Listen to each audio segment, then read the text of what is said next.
नमस्कार साथियों, आप लोगों को स्वागत है हमारे चैनल पे। तो जैसा कि आप लोग यहाँ पर देख पा रहे होंगे स्क्रीन पर, यहाँ पर आप लोगों को बताने वाले हैं कि बिहार डीएलएड 2023 परीक्षा में आप लोगों का जो परीक्षा है किस प्रकार से ली जाएगी, या फिर आप लोगों का इंटर के मार्क्स पर ही एडमिशन दिया जाएगा। तो ये सारी जानकारी आप लोगों को देने वाले हैं और एक और अपडेट देने वाले हैं जो आप लोग को थंबनेल में नहीं लिख पाए हैं, ठीक है। तो यहाँ पर जो अपडेट देने वाले हैं वो अंत में हम आप लोग को बता देंगे, वो महत्वपूर्ण अपडेट है, बहुत सारे कैंडिडेट को पता नहीं होता है। तो चलिए सबसे पहले, जैसा कि आप लोग जानते ही होंगे, 25 जनवरी से आप लोग का इसका फॉर्म अप्लाई हो रहा है। अब बात कर लेते हैं आप लोग को प्रवेश प्रक्रिया के बारे में, किस प्रकार से आप लोगों को प्रवेश प्रक्रिया होने वाला है। जैसा कि आप लोग यहाँ पर देखिएगा तो यहाँ नोटिफिकेशन जैसा कि जारी किया गया था, वहाँ पर एक प्रवेश प्रक्रिया का एक टैब दिया गया है जिसमें आप लोगों को डिटेल दे दिया गया है। यहाँ पर आप लोगों को दिया गया है कि बिहार विद्यालय परीक्षा समिति द्वारा आयोजित डीएलएड ऑनलाइन संयुक्त प्रवेश परीक्षा प्राप्त अंक के आधार पर तैयार मेधा सूची के अनुसार बिहार के सभी सरकारी एवं गैर सरकारी में एडमिशन दिया जाएगा।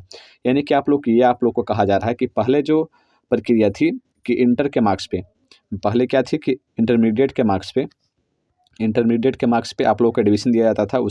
उसी के मार्क्स पर आप लोग को एक मेरिट लिस्ट तैयार किया जाता था, उसके बाद फिर आप लोग को एडमिशन दिया जाता था। लेकिन अब उस प्रकार से नहीं होगा। उस प्रकार से वैसे होता था तो बहुत सारे ऐसे कैंडिडेट होते थे जिनको जो तो कैपेबल हैं एडमिशन के लिए, बट उनका मार्क्स इंटरमीडिएट में कम आने के कारण एडमिशन नहीं हो पाता था। लेकिन अब ऐसा नहीं होगा। अब देखिए, आप लोगों का कम से कम 50% मार्क्स होना चाहिए इसमें अप्लाई करने के लिए। अगर आप लोग जनरल कैटेगरी से आते हैं तो 50% कम से कम मार्क्स होना ही चाहिए। अगर आप लोग SC/ST कैटेगरी से आते हैं तो कम से कम आप लोग इसमें 45% मार्क्स होना चाहिए।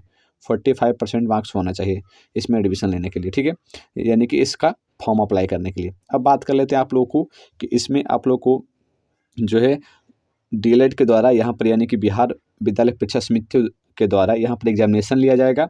एग्ज़ाम होने के बाद, ठीक है, एग्ज़ाम होने के बाद उसमें आप लोगों ने कितना मार्क्स अटेंड किया है उसके आधार पर, यानी कितना मार्क्स आप लोग को आया है उसके आधार पर आप लोग को एक मेरिट लिस्ट जारी किया जाएगा, ठीक है। एक मेरिट लिस्ट बनाया जाएगा और उसके बाद आप लोग को उसी प्रकार से वहाँ पर एडमिशन दिया जाएगा। अब बात कर लेते हैं आप लोगों को कि इसमें आप लोग को पासिंग मार्क्स क्या होने वाला है। देखिए, सबसे पहले तो आप लोग को एक चीज़ समझा देते हैं कि इसमें पासिंग मार्क्स से कोई मतलब नहीं रहता है, क्योंकि अगर पासिंग मार्क्स आप 30 ले भी आइएगा और जो जनरल कैटेगरी के लिए 35 है, 35 आप लोग लेकर भी आ जाते हैं 35%, फिर भी आप लोग का एडमिशन नहीं हो पाएगा, क्योंकि उससे आगे वाले जो कैंडिडेट हैं वो आपसे ज़्यादा परसेंटेज के हैं। पहले उनका एडमिशन होगा, सीट बचेगा तब आप लोग का एडमिशन होगा, ठीक है।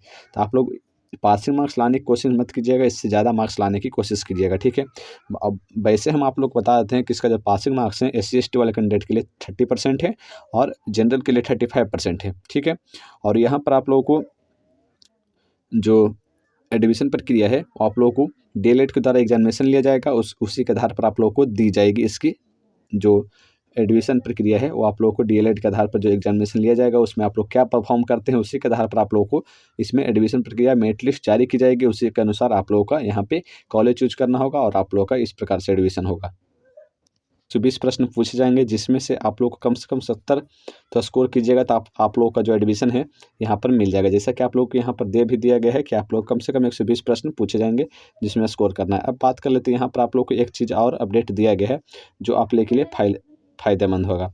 देखिए, बहुत सारे कैंडिडेट सोच रहे होंगे कि जो 10+2 किए हैं वो इसमें अप्लाई कर सकते हैं, या फिर जो बहुत सारे कैंडिडेट क्या करते हैं डिप्लोमा भी करते हैं, बहुत सारे कैंडिडेट क्या करते हैं 10+2 साथ में इंटर करते हैं, यानी कि इंटर का ITI करते हैं और साथ में 10+2 का हिंदी और इंग्लिश का विषय का एग्जामिनेशन देते हैं, ठीक है। भी क्या इस परीक्षा में सम्मिलित हो सकते हैं? तो नहीं हो सकते। जैसा कि आप लोग के यहाँ पर दे भी दिया गया है कि पॉलिटेक्निक, ITI या अन्य प्रकार की योग्यता रखते हुए वे डीएलएड कोर्स में नामांकन के पात्र नहीं होंगे, ये आप लोग को दे दिया गया है, ठीक है।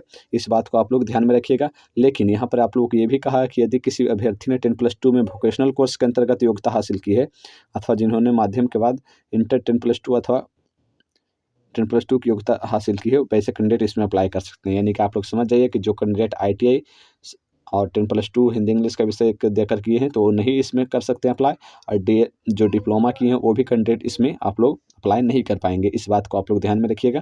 तो आप लोग समझ में आ गया होगा, जो आप इम्पोर्टेंट अपडेट बताना था आप लोग हमने बता दिया। तो आप लोग समझ में आ गया होगा किस प्रकार से प्रक्रिया जो भी है आप लोग समझा दिए। तो मिलते हैं नेक्स्ट वीडियो में। साथ ही इससे रिलेटेड और भी कोई जानकारी चाहिए तो कमेंट कीजिए। आप लोग को और भी ज़्यादा अपडेट देने के लिए हम यहाँ पर आप लोगों को कमेंट जल्द से जल्द कीजिए। आप लोगों को फिर से एक वीडियो बनाकर अपडेट कर देंगे। धन्यवाद।